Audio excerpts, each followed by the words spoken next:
BPBD Ambon bergerak, pohon rawan tumbang di Waringin Talake dipangkas.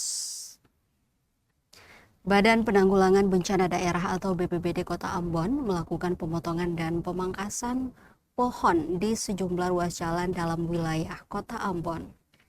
Pemangkasan menyasar pohon-pohon berukuran besar di kawasan Waringin hingga Talake sebagai upaya mengantisipasi potensi pohon tumbang yang dapat membahayakan pengguna jalan.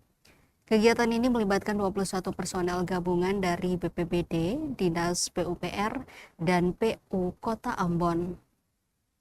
Hingga hari keempat pelaksanaan, sebanyak 7 pohon telah berhasil dievakuasi, sementara 6 pohon lainnya masih menunggu proses penanganan.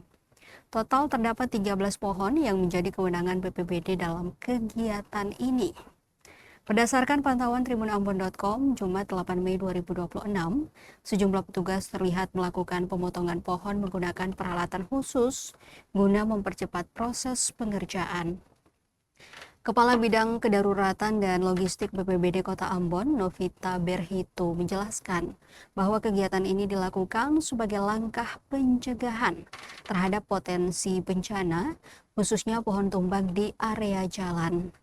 Ia menambahkan sebelum pelaksanaan, pihaknya telah melakukan koordinasi bersama Dinas Lingkungan Hidup dan Persampahan atau DLHP, serta Dinas Pemadam Kebakaran dan Penyelamatan atau Damkar Kota Ambon untuk pembagian wilayah kerja.